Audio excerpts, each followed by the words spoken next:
오늘 이 새벽 기도의 자리로 나오신 성도님들을 환영합니다. 사도신경으로 신앙 고백하심으로 새벽 기도회를 시작하겠습니다. 함께 고백하시겠습니다. 전능하사 천지를 만드신 하나님 아버지를 내가 믿사오며 그 외아들 우리 주 예수 그리스도를 믿사오니 이는 성령으로 잉태하사 동정녀 마리아에게 나시고 본디오 빌라도에게 고난을 받으사 십자가에 못 박혀 죽으시고 장사한 지 사흘 만에 죽은 자 가운데서 다시 살아나시며 하늘에 오르사 전능하신 하나님 우편에 앉아 계시다가 저리로서 산 자와 죽은 자를 심판하러 오시리라. 성령을 믿사오며 거룩한 공회와 성도가 서로 교통하는 것과 죄를 사하여 주시는 것과 몸이 다시 사는 것과 영원히 사는 것을 믿사옵나이다. 아멘. 하나님을 사모하는 마음으로 찬송가 446장 하나님께 올려드리겠습니다.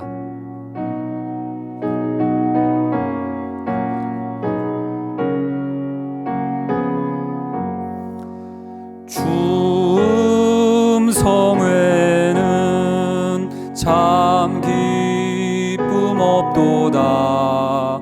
날 사랑하신 주 늘 계시옵소서.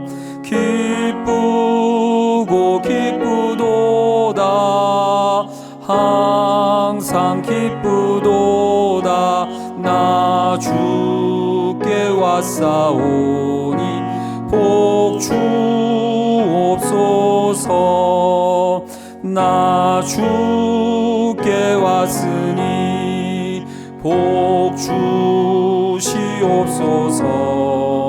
주 함께 계시면 큰 시험이 이기네.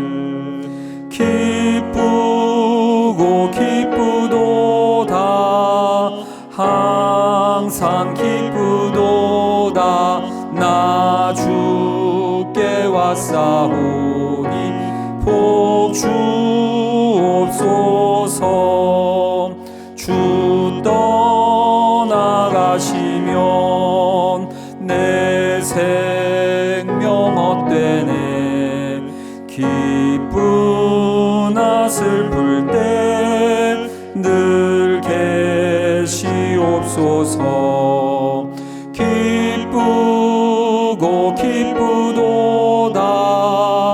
항상 기쁘도다. 나 주께 왔사오니 복 주옵소서. 그 귀한 언약을 이루어 주시고 주 명령 따를 때 늘 계시옵소서. 기쁘고 기쁘도다. 항상 기쁘도다.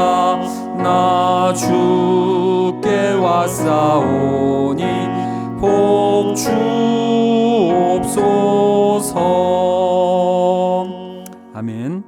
오늘 주시는 하나님의 말씀은 출애굽기 24장 1절부터 18절 말씀입니다. 저희는 그 중에서 3절부터 12절 말씀까지 이렇게 봉독해 올리도록 하겠습니다. 제가 봉독해 올리겠습니다. 모세가 와서 여호와의 모든 말씀과 그의 모든 율례를 백성에게 전하매 그들이 한 소리로 응답하여 이르되 여호와께서 말씀하신 모든 것을 우리가 준행하리이다.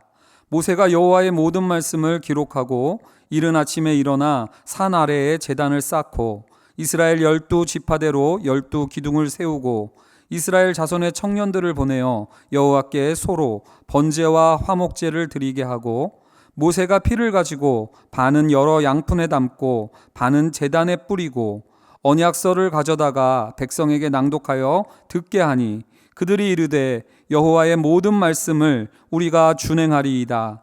모세가 그 피를 가지고 백성에게 뿌리며 이르되 이는 여호와께서 이 모든 말씀에 대하여 너희와 세우신 언약의 피니라. 모세와 아론과 나답과 아비후와 이스라엘 장로 70인이 올라가서 이스라엘의 하나님을 보니 그의 발 아래에는 청옥을 편듯하고 하늘같이 청명하더라. 하나님이 이스라엘 자손들의 존귀한 자들에게 손을 대지 아니하셨고 그들은 하나님을 뵙고 먹고 마셨더라.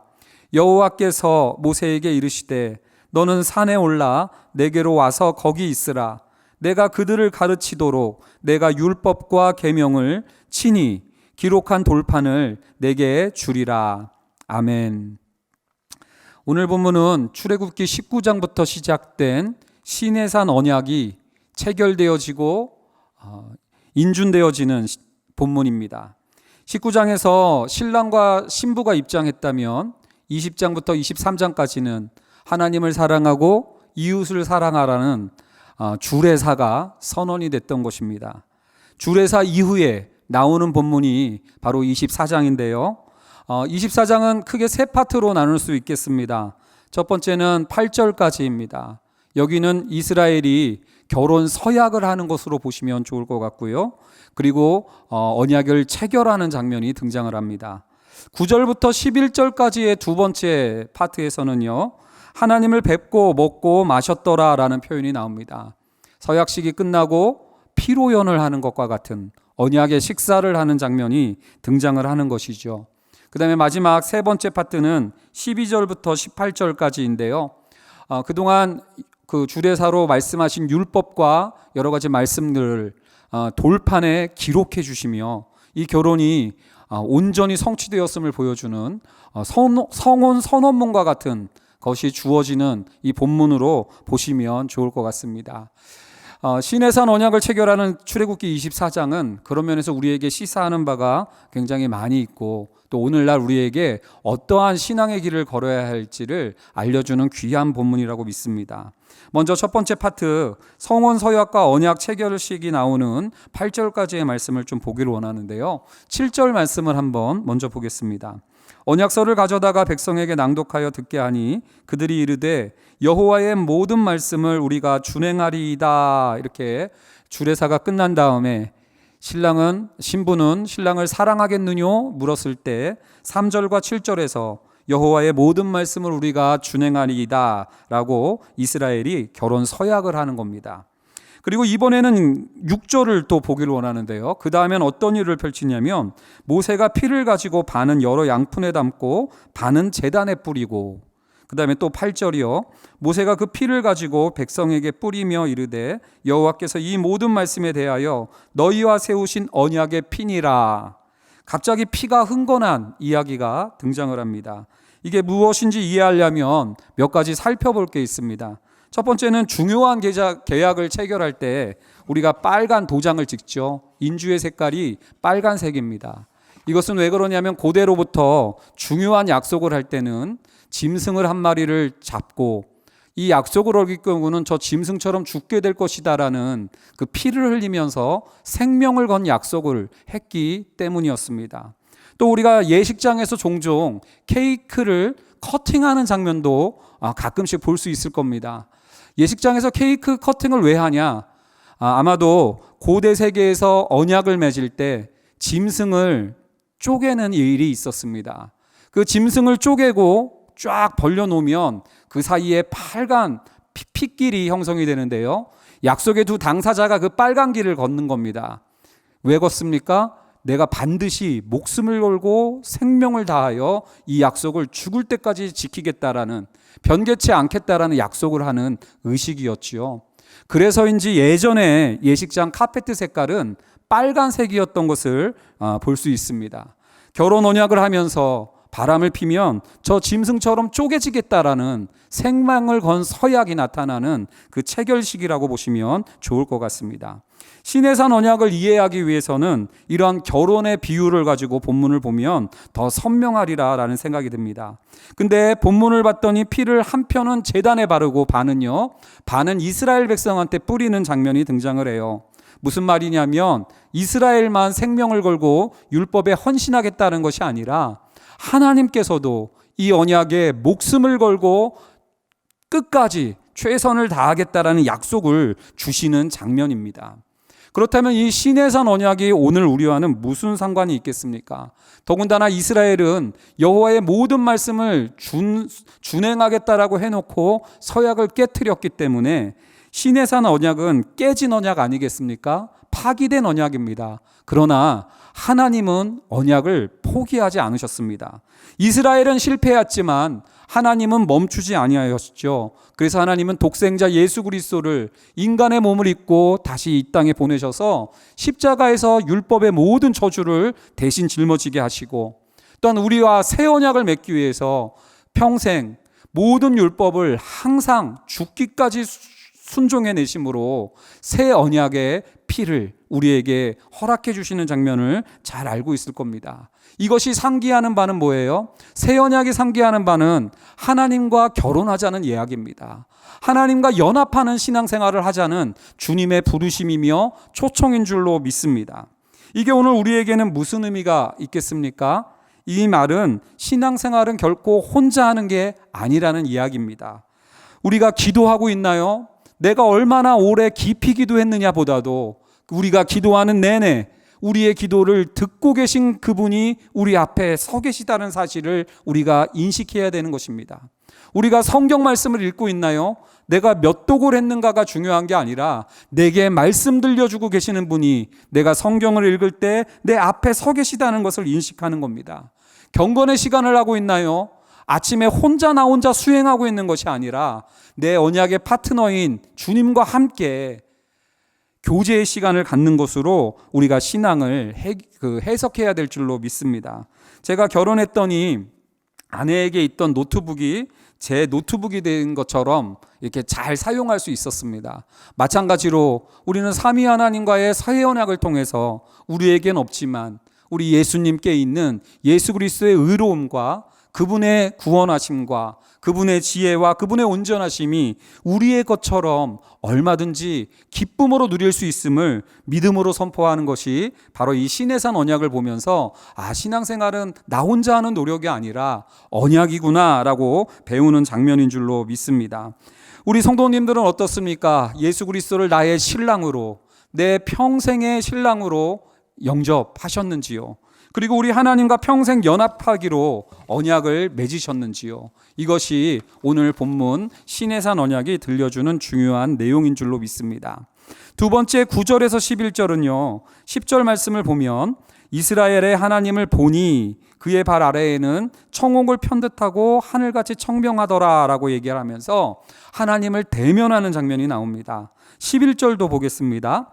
하나님이 이스라엘 자손들의 존귀한 자들에게 손을 대지 아니하셨고 그들은 하나님을 뵙고 먹고 마셨더라 라고 또 하나님을 뵙다는 표현이 나옵니다.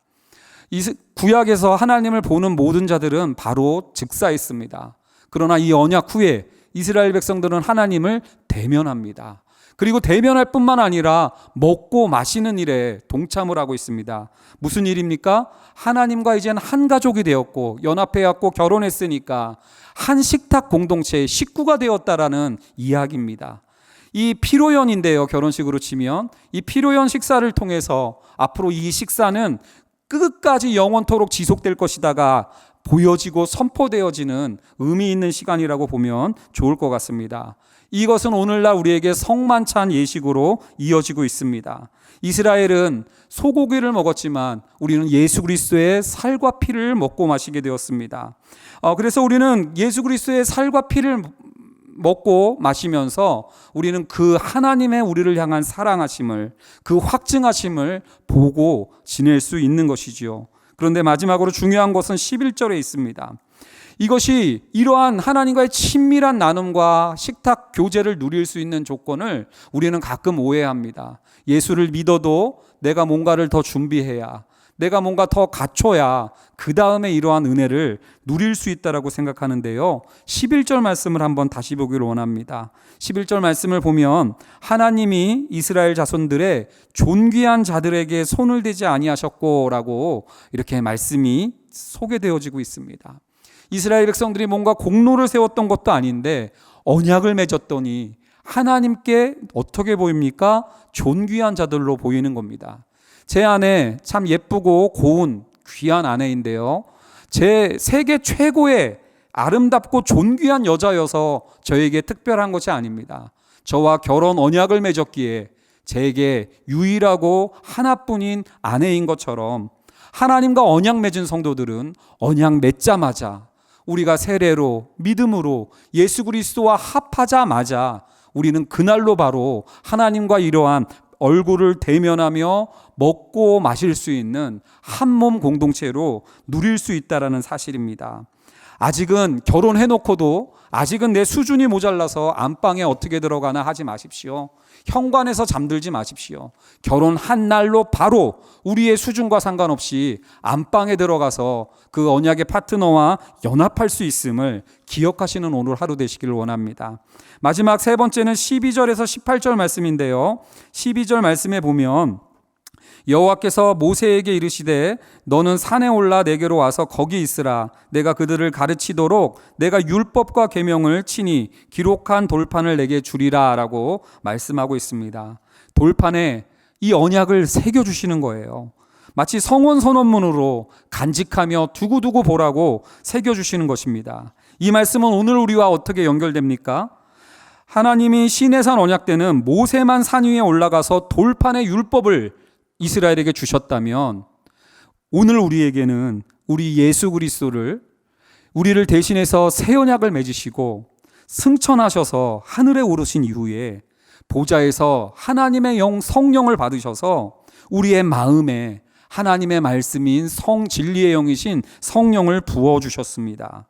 그리하였기에 에베소서 1장 13절 14절은 다음과 같이 이야기합니다. 같이 한번 읽어보겠습니다. 그 안에서 너희도 진리의 말씀 곧 너희의 구원의 복음을 듣고 그 안에서 또한 믿어 약속의 성령으로 인치심을 받았으니 이는 우리 기업의 보증이 되사 그 얻으신 것을 속량하시고 그의 영광을 찬송하게 하려 하심이라 라고 말씀하고 있습니다. 성령을 통해서 하나님과 연합되었음을 도장 찍어주셨다는 겁니다. 혹시 우리가 진리의 말씀을 듣고 계시다면 우리가 구원의 복음을 들을 뿐만 아니라 믿고 있다면 기뻐하십시오. 우리는 하나님과 언약의 백성인 줄로 믿습니다. 또 진리의 말씀과 구원의 복음 듣기를 사모하고 계시다면 소망하십시오. 하나님의 모든 것을 나의 것으로 기업으로 보증받은 자로서 소망의 삶을 살 수 있을 줄로 믿습니다. 이 소망으로 오늘 하루도 하나님에게 노래하고 찬송할 수 있는 복된 하루 되도록 주님의 이름으로 축원드립니다. 다 같이 기도드리시겠습니다. 사랑의 하나님, 나 혼자의 열심과 노력으로 하는 신앙이 아니라 하나님께서 생명을 걸고 우리에게 기업의 영광을 누리게 하시고자 우리를 하나님의 거룩한 백성 제사장 나라로 빚어주시고자 언약을 맺으시고 연합해 주심에 감사드립니다.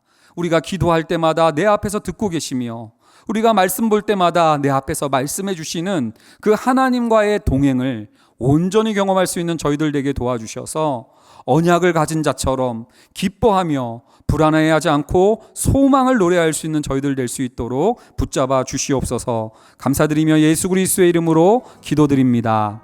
아멘. 오늘 말씀 생각하고 묵상하면서 함께 기도하길 원합니다. 오늘 하루가 나 혼자만의 힘으로 버티는 날이 아니라 우리와 언약을 맺어주신 하나님과 연합하여 살아가는 소망의 날이 되게 하옵소서. 이렇게 기도했으면 좋겠습니다. 뿐만 아니라 진리의 말씀과 구원의 복음을 듣는 데서 멈추지 않고 믿게 하셔서 내 안에 거하시는 성령의 인도하심을 구체적으로 받아 누리는 거룩한 성도 되게 하옵소서. 이 아침에 합심으로 기도하길 원합니다. 다 같이 기도드리시겠습니다. 사랑의 하나님 감사합니다. 하나님 특세를 앞두고